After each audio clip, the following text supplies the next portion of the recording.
everybody! We're back for another What We Read video. Yeah, we are. Like I said in the last one, we're still doing a lot of catch up, so we're trying to keep them short and snappy. Yeah, so we're gonna snap our way through the next series of books. I can't snap to save my life, so I don't know why I said that. But anyway, in today's video, I am talking a lot about YA fantasy. I think pretty much all of the books I'm talking about are YA fantasy books, which Let's make it happen. will be fun. I am going to start by talking about two ebooks that I read. So the first one I actually listened to on audio via script, and that book is Dark and Deepest Red by Anheiru. My friend Rachel actually chose this one for me to read in July. I've been meaning to read it for a while. It has two timelines. There is a timeline in 1518 in Strawboard, where a young lady named Lavinia finds herself at the center of a sort of witch hunt after there is this dancing disease that starts affecting a lot of the young women in the village that she lives in. Cut to the present day, where there is a young woman named Brusella Oliva. She finds that a pair of red shoes has now sort of glued themselves to her feet and keep trying to make her dance uncontrollably. So there is a legend, I think it's called the dancing red shoes, or the red dancing shoes. That's what it's sort of inspired by and based on. I remember that legend. I always find it interesting when an author weaves sort of magic and history and sort of gives you a perspective on issues that are common in, you know, like in contemporary times. It's just interesting because in this story, both of the characters are struggling with identity. They're struggling with sort of how people identify them and how they identify themselves. Right. And I think that's a lot of where they are either being driven by a force that they can't control, like the shoes, or they know that they have some sort of control, but they don't know how to do it in a way that's not incriminating to them, which is the other situation. For me, that's always what I find the most fascinating about Anheiru's books. They're really able to dig deep into these individual characters' lives and make you care about them, but at the same time, they're sort of offering you perspectives that are maybe different from your own, and I like that a lot. It wasn't always the easiest thing to listen to because it's never easy to hear sort of, first of all, it is terrifying that you cannot pry shoes off your feet and they keep making you dance. Oh, yeah. And they're trying to make you dance into a lake. Yeah, that sort of magic, very super dark. Scary. And then on the other hand, there's this whole fear for your life because of who you are and what you love and who you love. That's also extremely terrifying. And I think just marrying those two together is a very complicated thing. I personally think that they did it very well. I don't think this is the type of story that will be for a lot of readers. I ended up really interested in the outcome of the story. Love that they did the two timelines thing.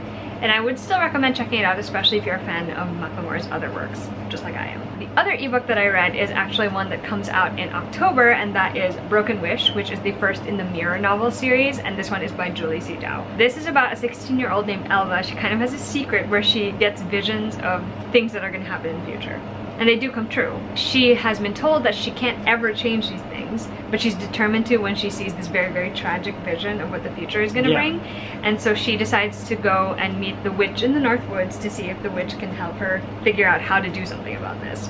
It's an interesting story because the witch had actually had a history with Elva's mother in the past. And so Elva uncovers that, and she wants to do better by the witch because the mom didn't necessarily do that, which happens early on in the book. It is very much a fairy tale because it has a magic mirror. Sure. And it has magic.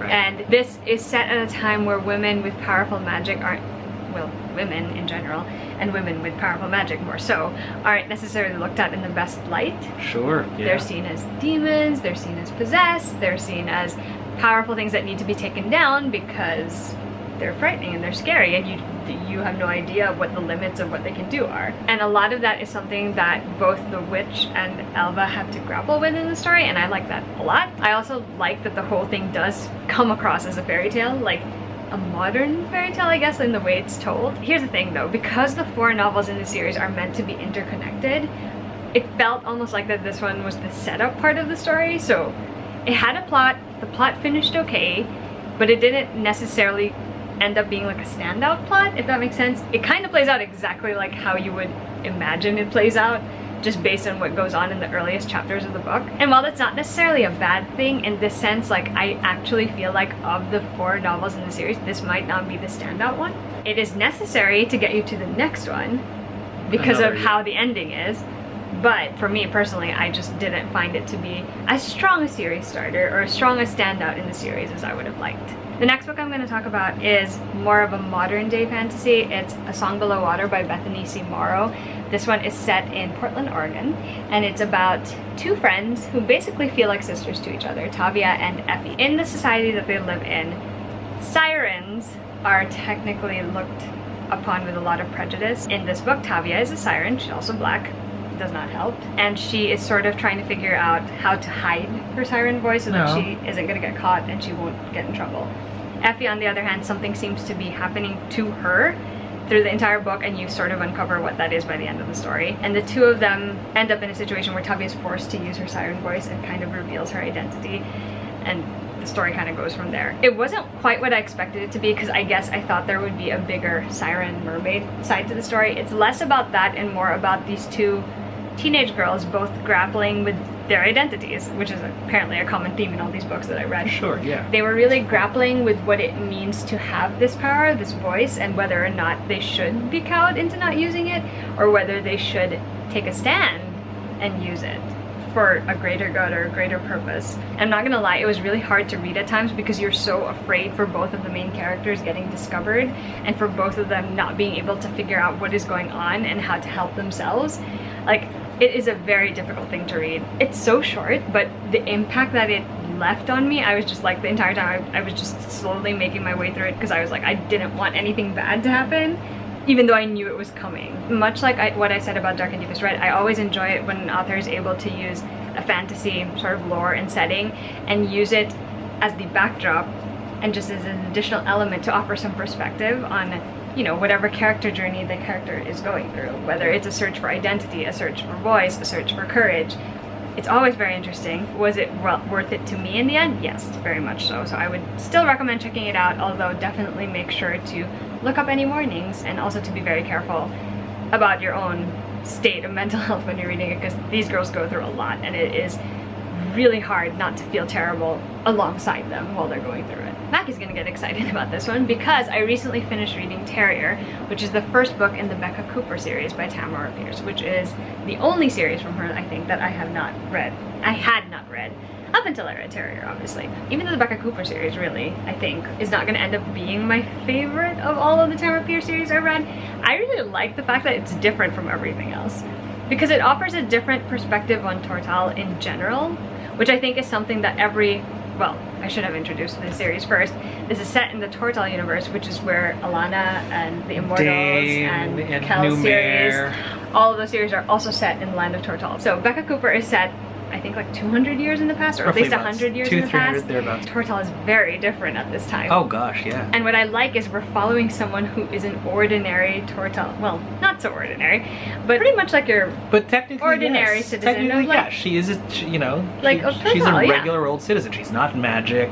Nope. She's not noble. She's not anything but just a girl who decided, I'm gonna be a cop. Part of Becca's charm for me is that she actually grows up in the lower city. Yeah. Her perspective on Tortall is so vastly different from what you get in the other books, and I really like that, because I'm like, it's nice to feel like you're learning more about a place that, you know, you already love and know. And the best part of this is because Becca is actually related to a character in the Alana books. Obviously from the last name, if you've read the Alana books, you know.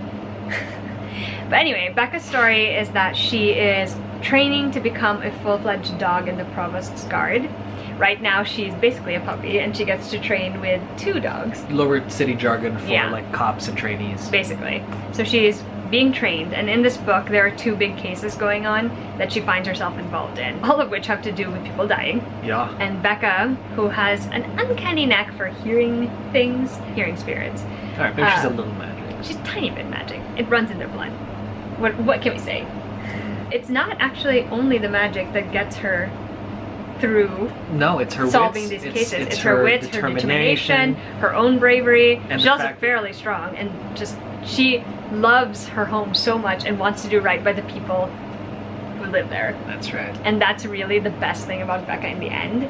This entire story is told in journal entry form. Basically a regular update in Becca's own journal writing mind. So it's great that you get to sort of see her chronicle her day. Yeah, it's so personal. It feels very personal, and I think that's also another thing that makes it really endearing. In typical Tamara of Fierce fashion, she manages to write a plot that's interesting, gives you a main character that you're gonna root for, and then throws in all these secondary characters that either make you laugh or make you want to smack them on the upside of the head. I mean, or both. Or both. There's one character in particular. Neelan of Queen's Cove, I'm looking at you. Anyway.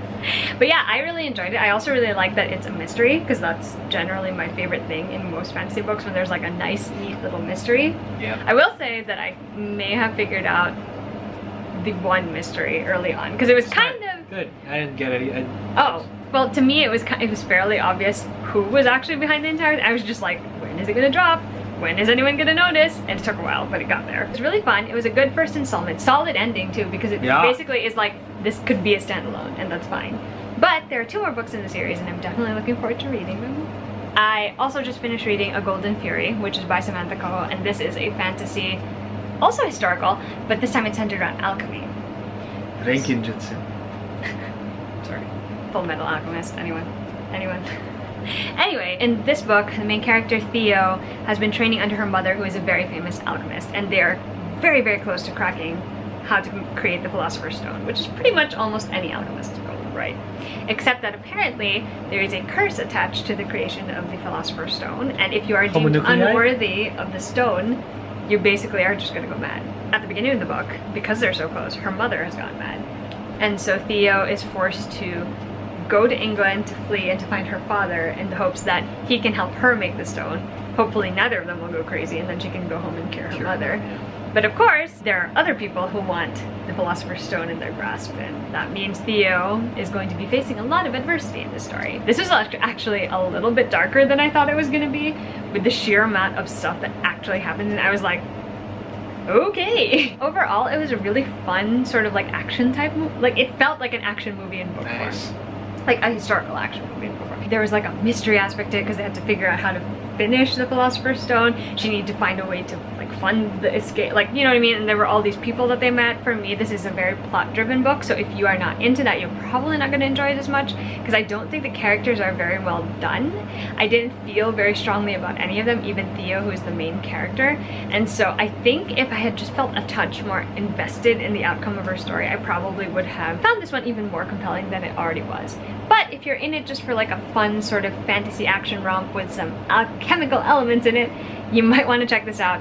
Though bear in mind, like I said, there are some darker aspects to it, including torture and death, so beware of that. Kindle Unlimited, obviously my new bestish friend. Lots of adult graphic novels, and by adult graphic novels I mean, you know how for a Miles Morales comic would be fine in the hands of an adult or a child. That's cool. So these books you just don't want to put in kids' hands. I'm gonna start with Iron Legion. It's set in a World War II era type thing, where I want to say the Nazis are developing some kind of mind control weapon in the form of a little girl who can control creatures. Yeah, hence Iron Legion. Only to discover that some malevolent spirit happens to be in possession of her. It has ties to some familiar-ish lore with a twist. Did I enjoy it? Not as much as I thought I would. Maybe because I just don't sort of that's sort of not my wheelhouse, or that kind of dark kind of thing. Gotcha. But I do appreciate the take on the said familiar lore. Clue, it has to do with some Carpathians. Yeah, so that's pretty much what that was. Will this little girl sort of end up coming out of this unscathed? Is the opposing force that is trying to get at this little girl really aiming to mean her harm or good? It's sort of unclear. How is the world falling apart while this war is ongoing and this new weapon is being developed, right? So mind control, not cool. If you're fighting against it, or even if you're using it, so there's that. Here's another weird one. It's called Millennium. It's French, but then they sort of translated it. About 5 volumes in this thing. It's about the apocalypse and whatever, and it is set in medieval times. I want to say right during the Holy Roman Empire Crusades era type deal. It's about Redwald the Saxon and how he ends up getting to so many investigative. It's kind of like X-Files meets the 11th century, basically. And I'm not even kidding. There's ghouls and sylphs and creatures from another world. It was just morbid fascination that took me through all 5 volumes of it. Well, it says something about the story at least. And like most European comics, there's some unnecessary nudity. And by unnecessary, I'm talking about like the controversial Milo Manara type nudity where there's just like, it's like, do we really have to display the dead woman in that way? Really? It's just bizarre, really? All the way through to the end. It does sound kind of bizarre. It's a lot of, it's semi-problematic, maybe, you know, whatever, but that's just how it's written. So X-Files meets the 11th century. And we've got a Saxon who was like a former priest or what have you. He's got a really cool weapon in the form of like a crucifix with like a switchblade. So everybody underestimates that my faith shall carry me through, but really I'ma shank you. So that's a good faith. That's a mood, apparently. That's a good faith and works kind of like analogy. Frostbite is another graphic novel, adult graphic novel that I sort of read. It's set in a post-apocalyptic world where, for whatever reason, we are in a second ice age. Not as virulent as maybe the first ice age is ever depicted in most stories, but the entire world is pretty much dead, and a new disease called frostbite is coming out where your entire body basically turns into ice. It centers around sort of like a mercenary taking a job by a couple of scientists who have an important mission to cure sort of like frostbite. And the mercenary herself, we discover, has frostbite as well. So it's got that whole theme of how does this work now in a post-apocalyptic world where mostly everything's ice. Well written, I would like to say. I would only rank it 3 stars because I'm not coming back to it. But it's definitely better than Millennium. So maybe 4 stars. Yeah, it's not a series, it's a standalone. Well, maybe it was a collected edition when I got it. It's pretty good, I liked it. And I want to end my little bit with Old Guard, the graphic novels, Opening Fire, and Force Multiplied. Now, Old Guard just happens to be one of my new favorite series of all time now. I would sort of come back to it. It is one of those graphic novel to Netflix adaptation movie where the movie is, I feel, a better experience because there's a lot of action in there, and that doesn't diminish the source material. I want to keep saying that because the source material is pretty good. I rather like Charlize Theron's version of Andromache better than, you know, the graphic novel. Sure. But the graphic novel's character arc has to portray Andromache as sort of like this badass, kind of one-night standy, heavily drinking, kind of whatever. I mean, she is immortal. Which I felt was for a 2-hour movie not necessary to show that part of her, and you wouldn't even have the time to explore that side of her where she's just, you know, drinking and, you know, sleeping her way through her immortal existence. And I love how Netflix took that out because even if you want to make a character statement, it's almost unnecessary to point that out. I mean, everybody has coping mechanisms, but you can just show her like Charlize Theron. She's just bummed about it. That's fine. You don't have to show her self-medicating. It's a story about a bunch of immortals who are just basically trying to do their best by the world until they get betrayed into the hands of a corporation that wants to harvest whatever it is about them that makes them immortal. And from there, you got the events of the second series, which imply that maybe they aren't the only ones left. Ooh, maybe. We don't know. And it's great. They explore that, and I love it so much. I could not wait for the collected versions. I just bought all of the 5 like single issues that just came out recently. Oh boy.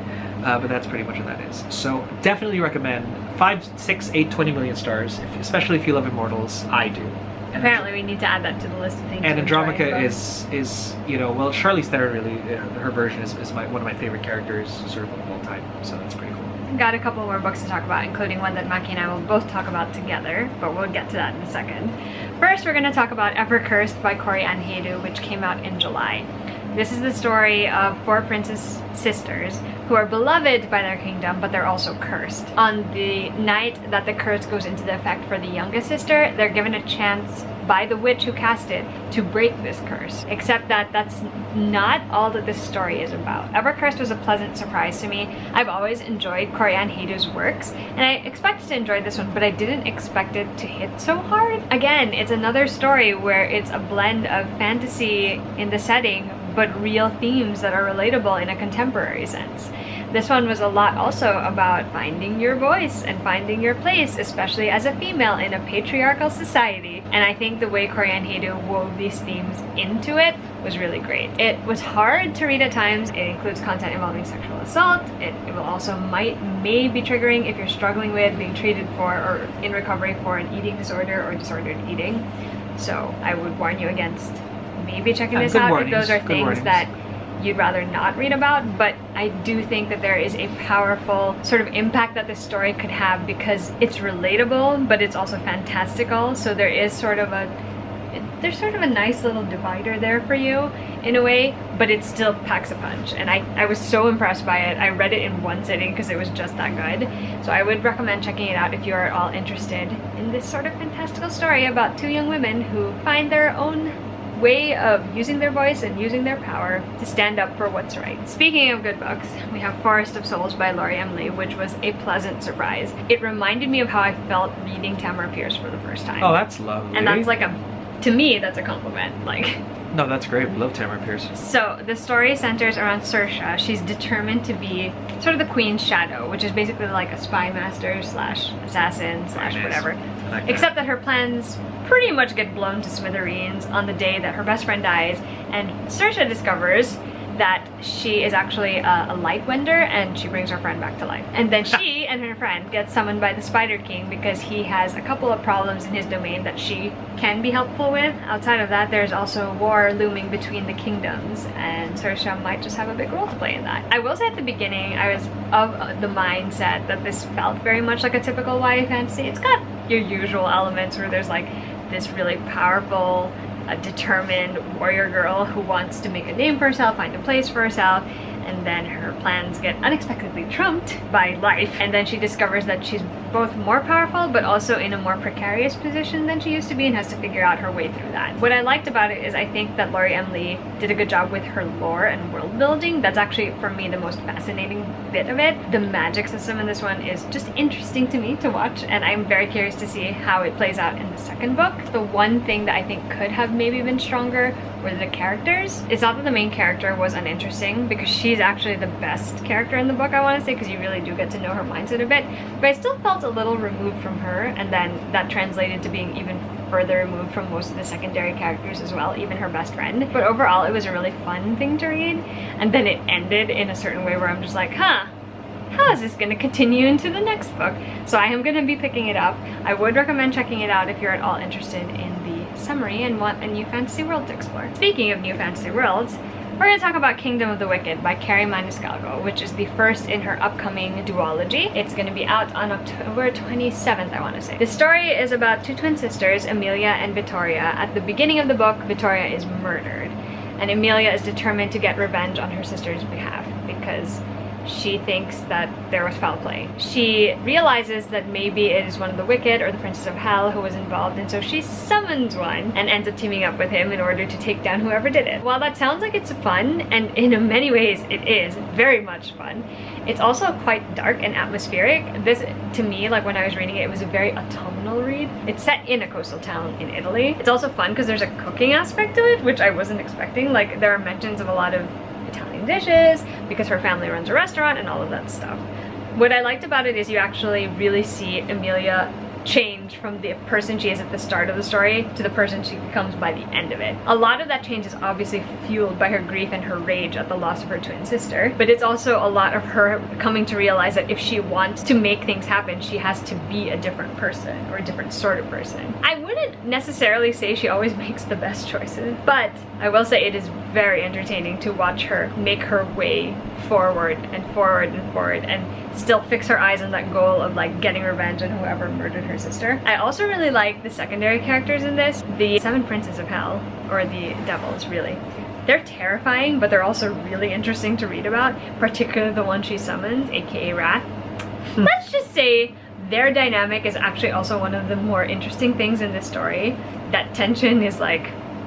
However, it is actually the way this book ends that has me like dying to read the next book. I think the next book will be even better than this book, and that's saying a lot since I enjoyed this one already so much. If you're looking for something that's a little more atmospheric and more on the dark autumnal side, if you enjoy your magic with a dash of darkness and potentially the devils, a little bit of hell in there somewhere, you might want to check out this story. The next book I'm going to talk about, this is not a finished copy, it's a bound manuscript, but it is Fable by Adrian Young. This is also the first in a duology. Fable is a story about Fable. She was abandoned by her father on this island of thieves, basically, when she was in her early teens, and so she was forced to survive, or to try to survive as long as she could, until she could book a ship off this island and to where her father is so that he can hire her to be a part of her crew. A lot of shenanigans ensue early on in the story, and she is forced to book passage and flee on a ship crewed by an unlikely group. and she gets drawn deeper and deeper into their story as the book goes on. I was really impressed by Fable. I love stories about unlikely crews on the high seas. I think they can be really fun, especially when they're sort of like pirate crews, and that's the case in this book. The crew was so great. But I also really enjoyed Fable as a character as well. She is pretty strong and self-sufficient. She's still got a good heart despite the fact that she's been hurt so many times in her own life, and it was really endearing to read more of that as the story went on. It was just so well plotted, the world was so well crafted, the magic, or the tiny hints of it, was also really fun as well. So there's really a lot to love about this story. I think Adrian Young is really good at storytelling, at pulling all the elements she needs to weave a story that is compelling from start to finish, and she does it with such brevity. Like I'm used to a lot of my books being long and needing them to be that long for me to feel like so deeply for these characters and their stories and to feel immersed in the world, and that was not the case with Fable. This book is like 300-ish pages, maybe a little over that, and I still felt super like immersed in this world. I was upset when I got to the ending that I did not have the second book on my in my hands.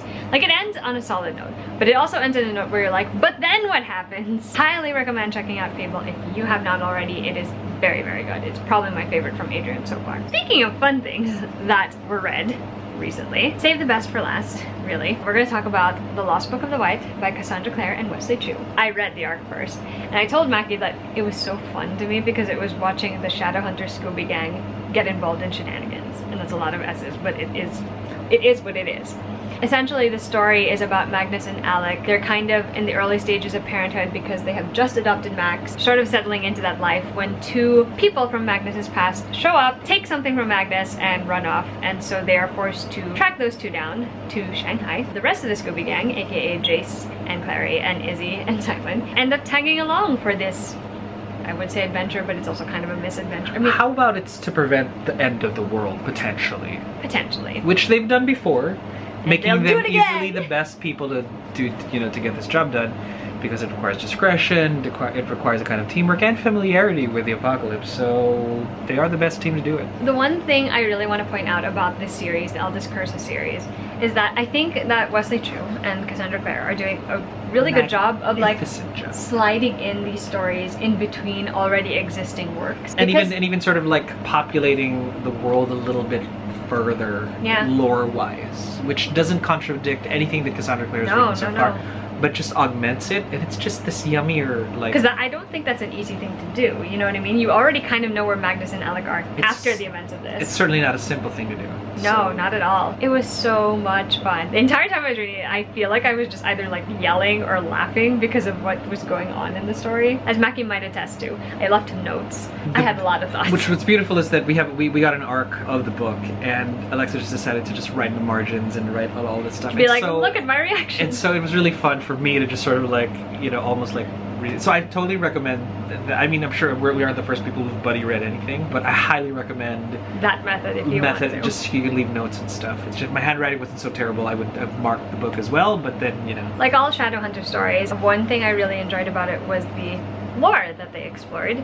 It was a new, like Mackie was saying earlier, it's a new aspect of the Shadowhunters world because it's in a new setting, which means you also have new cultural lore getting that was put great into the story, that was which I thought was fascinating. Being in Shanghai and visiting the Shanghai Institute was interesting, and there's something, and the Shanghai Shadow Work. The irony of the Clave being such a terrible organization, but at the same time, the Shadowhunters world being potentially inclusive of all cultures and isn't that weird?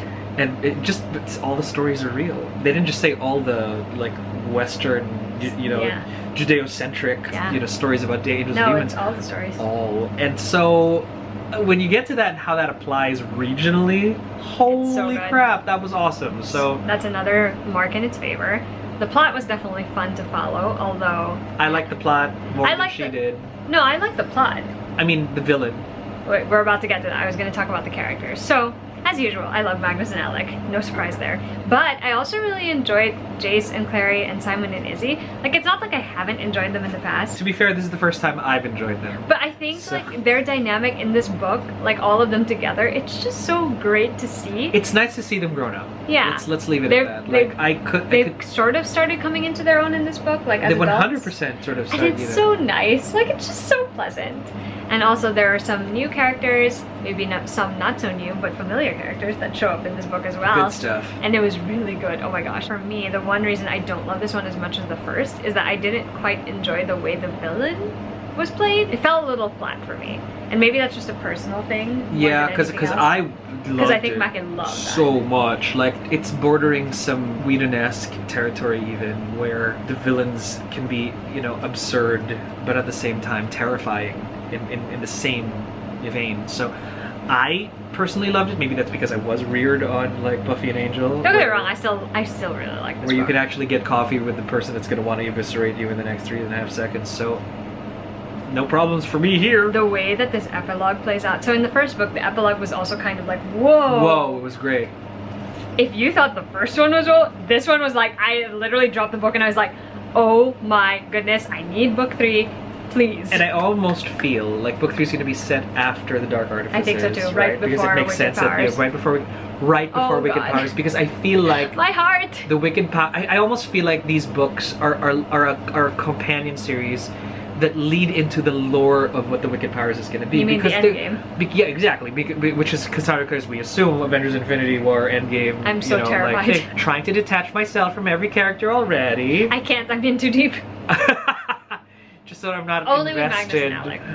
I can't. I have to start hating Also, those two it's again. really nice Yeah. because unlike in the first Eldest Curses book, where their relationship is still sort of in like that new romance it's new. phase, Here it's just it's so nice because they're now in like solidified. this established like we're together phase and we want to and- make each other happy phase. And honestly, I have yet to, like, there's so few books that, love stories even, right? Where you have a very strong, it's almost kind of like very Reed Richards and Susan Storm during the good years. Sorry, that had to be qualified. No, because During the good because this isn't about Alec and Magnus figuring out their story. This is about them taking what they have and facing what's trying to destroy their lives, not just their like the lives of the whole world. And I love that. I can read so much more about a happy set of parents. Me too. I actually really like that. Like, this is not Mr. and Mrs. Incredible where they're like, the man and I, we can't leave the world saving to the man. You know, it's nothing like, none of that sniping, you know. They I'm a care a lot about each other and It's just- occasionally will step out of line. The line in each other's minds to protect each other. Yeah. But at the end of the day, they're partners. I can't. I could They do it read together. so much more of this. Like, this is a great thing. Like, why do we not have enough co-parents as the main characters trying to prevent the apocalypse? Bring it. I know, bring me more. Suffice to say, this book was so good, and you guys should definitely give it a read, especially if you love Magnus and Alec. Okay, fine. Maybe if you also love If Simon you like Jace, Jace, he's got a moment. If you like Izzy. Claire, she's got a moment. Even Izzy has a If you love moment. Izzy, Let's be real. Izzy gets 2.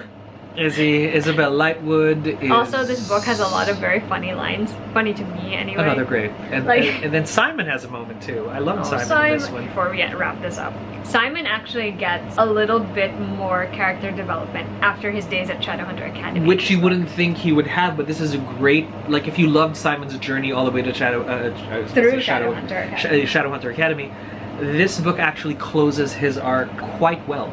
Yeah, quite it gives you a better idea of who Simon is during the Dark Artifices. what it means to him to be a Shadowhunter now, and it's everybody gets their moment. Yeah, it's so good. It's so good. Okay, I really enjoyed this book. We enjoyed that fun. We hope you will too. Yes. Holler at us in the comments if ever you want to. Absolutely. And we can sort of talk about it. We'll still figure out a way to create some kind of like spoilers forum where we can just yell at each other for fun. It'll be great. It's gonna be wonderful. Alright, so that's pretty much what we had for the day. We're hoping you guys are staying safe and healthy. Yep. And if ever you got any questions, let us know. And if you got some books that you've read, Let us know. tell us. We'll see you guys with a new video soon. Bye!